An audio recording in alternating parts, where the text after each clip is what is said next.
안녕하세요. 맥킨의 지혜투자클럽입니다. HLB 3일 연속으로 수급상호에서 프로그램 매수세가 일단 유입되고 있고요. 자, 주가는 장중 3850원 부근까지 갔다가 그 부분에서 좀 머물고 있는 흐름들, 플랫형 흐름들 좀 보여주고 있는데요. 자, 이 부분 한번 살펴보겠습니다. 오늘 주말 앞두고 시장 분위기부터 먼저 좀 살펴봐 드리면요. 시장 전반적으로 새벽에 마감된 뉴욕 증시 같은 경우는 다우 지수는 0.03% 소폭 하락세고요.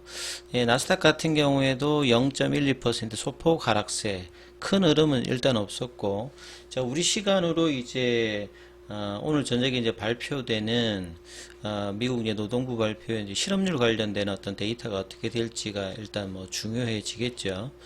그리고 필라델피아 반도체 지수 같은 경우도 0.52% 하락세 흐름들을 보여주고 있습니다. 중국 시장은 이제 오늘까지 일단 휴장이고요. 홍콩 증시도 지금 최근에 많이 좀 빠졌던 부분에서 좀 반등세 흐름이 조금 나타나고 있는 분위기고요.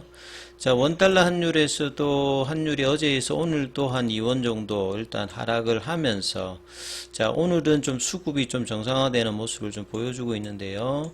외국인들이 오늘은 선물 쪽에서 원달러 환율의 영향을 받으면서 선물 쪽에서도 순매수 흐름 보여주고 있고, 코스닥 쪽에서도 외국인들과 기관들이 같이 일단 매수세로 대응하면서 최근에 낙폭이 좀 컸기 때문에 주도주 섹터인 뭐 2차전지, 반도체 소부장, 바이오 쪽에서도 수급 유입이 되고 있습니다.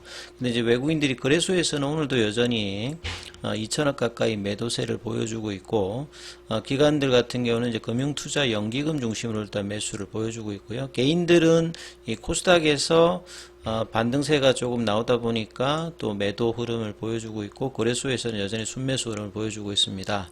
자, 코스피는 2400선 부근에서 0.39%, 7포인트 정도 반등을 보여주고 있고요. 코스닥 같은 경우에는 800선 이탈이냐 여부 경계선 라인에서 2%대의 반등 흐름세를 좀 놓이면서 제대로 반등세가 좀 나오고 있는데, 이게 오장까지 이제 이어질지 여부를 좀 잘 또 체크해야 되겠죠. 어제는 오후 2시 이후에 갑작스럽게 또 이렇게 또 내려오는 흐름들을 보였는데요.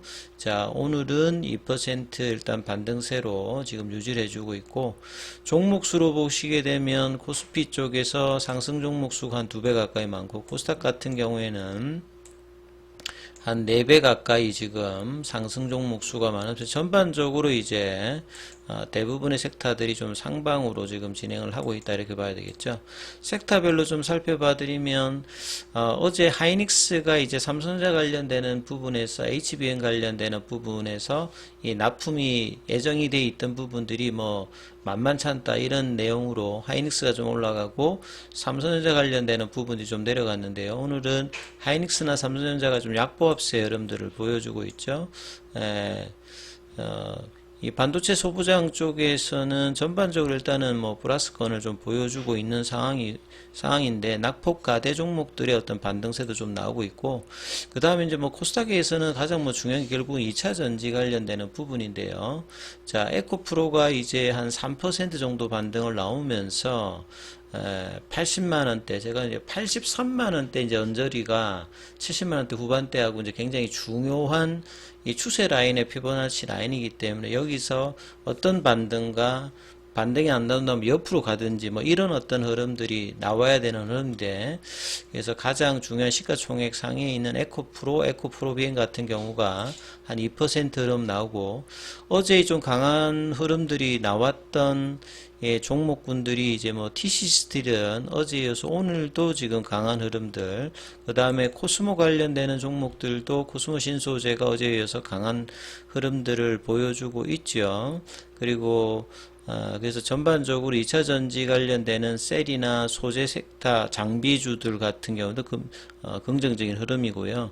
어제 두산 로보틱스 관련되는 상장 이후에 급락을 했던 로봇주들도 뭐 개별 종목으로 반등세 흐름이 나타나는 부분들, 그 다음에 바이오 쪽에서는 셀트리온도 한 3% 반등이 나오고 있고, HLB 관련주들도 전반적으로 흐름이 양봉으로 진행되고 있죠. 그 다음에 이제 비만 당뇨 관련되는 부분에서 인벤티지 랩이 이제 빔상 관련되는 이야기가 아침에 있으면서 뭐 펩토놀이라든지 아이센스, 동원아나텍, 나이백까지 같이 끌고 지금 올라가고 있고, 최근에 이제 미국에서 일라이릴리가 이제 방사선 관련되는 부분에 인수 관련되는 부분으로 이 퓨처캠이 이제 국내에서는 방사선 약품 관련되는 부분 내용이죠. 그래서 여기도 한 8%, 오스코텍도 7%. 그래서 신약 개발 라인이라든지 전반적인 어떤 이 비만 당뇨, 그 다음에 대형 바이오주들도 좀 긍정적인 흐름을 좀 보여주고 있습니다.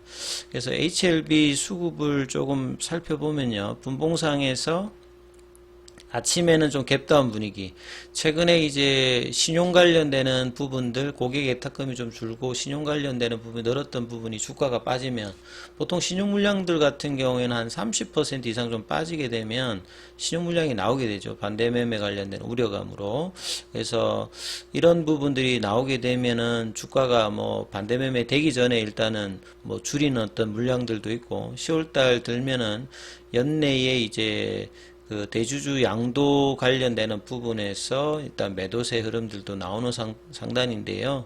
그래서 HLB는 갭다운해서 3만원대 지지는 좀 확인해주고, 근데 강한 라인으로 올라가기 위해서 31,000원, 32,000원대까지는 거래량이 부족하면서 못 올라가고 있죠.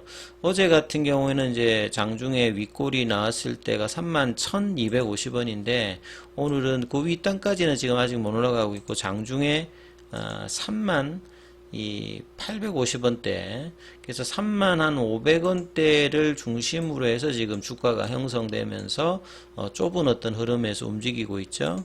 그래서 생명과학 같은 경우에도 0.43, 제약 같은 경우는 1.95, 테라피틱스 같은 경우 2.38, 글로벌 같은 경우는 2.99%, 파나진 같은 경우는 3.32, 거래량 그렇게 큰 건 아닌데요. 그래서 HLB의 어떤 흐름들이 뭐 일단 중요한 상태에서, 수급상으로 프로그램 쪽은 이제 3일 연속으로 일단은 큰 폭은 아니죠. 큰 물량이 아니기 때문에 뭐 의미 있다라고 뭐 보기는 어렵겠습니다만, 그래도 이제 어제 외인들 기관들 프로그램까지 해서 개인들은 좀 뭐 매도를 3일 동안 뭐 연속을 했습니다만, 자, 이런 흐름들이 오늘도 일단 수급상으로는 나쁘지 않은 일단 흐름 속에서 주가가 형성을 되고 있죠. 자, 그리고 이제 거래원 순간 거래량에서 뭐 살펴보면 외국인들 매수 수입 유입들이 이제 뭐 JP모간 쪽 중심으로 일단 들어오고 있는 어떤 흐름들을 보여주고 있죠. 그래서 주가가 결국은 이제 박스권을 벗어나기 위해서 이 월봉상의 2021년도, 2022년도 그 작년 말 올 초, 그리고 이제 6월 달에 급락하고 난 다음에 7월 달부터 거의 지금 이제 두세 달 박스권 하단에서 추가 하락은 제한적인데 그 박스권 하단을 벗어나는 그 흐름이 거래량이 유입되지 않기 때문에 강하지는 지금 않다라고 말씀을 드렸죠.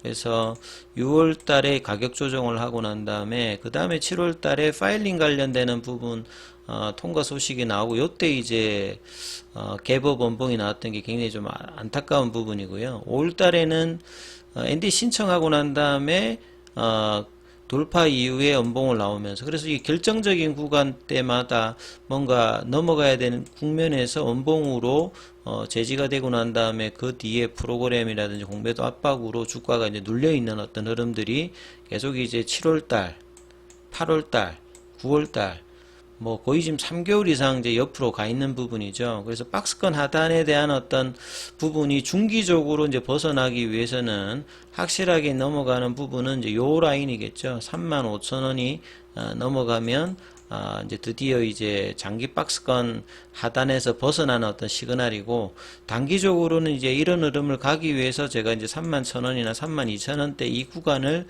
넘어가야 차트상으로는 이 보조지표들이라든지 이런 부분들이 바뀌는 지점이죠. 그래서 뭐 가장 이제 주가가 올라갈 때 이제 중요한 어떤 구간들이 볼리저 밴드 상단을 태깅한다든지 아니면 일봉상에서 이제 중요한 추세 지표인 파라볼릭 자를 이제 넘어가야 되거든요. 그리고 여러분 잘 알다시피 뭐 이평선으로 보시는 분들은 뭐 21 이평선이 이제 상방으로 돌면서 단기 이평선이 돌아야 되는데, 이 부분들이 이제 나오려고 하면 이제 31,000원이나 32,000원대 이 구간들이 넘어가야 되는데, 이 부분들은 좀처럼 거래를 동반하면서 넘어가고 있지는 않는 어떤 모습인데요. 자, 5장에서 이제 이 흐름들이 좀 강화되는지 여부가 일단은 중요하고, 주봉상에서는 이제 이 시그널 자체가 지금 이제 한 3주 정도는 지금 좀 바뀌어 있는 상태거든요. 그래서 이 부분들이 훼손되지 않으면서 올라가기 위해서는 계속 이제 올라가는 수밖에 없죠. 그리고 이제 월봉상에서 이제 이 부분들이 이제 넘어가게 되면 본격적인 이제 추세 전환이 중장기적으로 일어나는 겁니다. 그래서 2019년도에 이제 이런 흐름들, 그 다음에 2017년, 2018년도에 삼상 발표 전에 이제 급등했던 흐름들은 이 월봉상에서 어떤 강한 흐름을 타고 갈 때 이제 추세적으로 나타나는 거죠.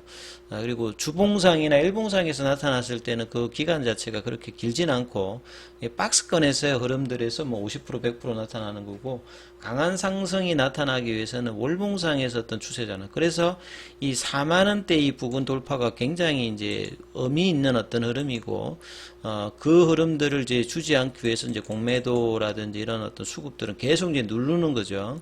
그래서 이 부분들, 결과적으로 차트상에서는 35,000원 구간과 이 4만원대 구간을 거래량을 동반하면서 어떤 시점에서 넘어가느냐가 HLB 흐름에서는 뭐 가장 뭐 중요한 국면인데, 자, 단기적으로는 5장의 31,000원대 어떤 흐름들, 그리고 31,000원대가 지지되면 이제 32,000원대, 32,000원대가 어느 정도 유지가 되어야 이 35,000원대 시도가 되면서 넘어가는 흐름인데, 이 흐름들을 지금 일단 뭐 10월달 들어서는 조금씩 만들고는 있거든요. 그래서 이 흐름들이 5장까지 이어지는지 여부를 좀 확인하시면서 흐름 판단해 보시기 바라겠습니다. 여기까지 하겠습니다.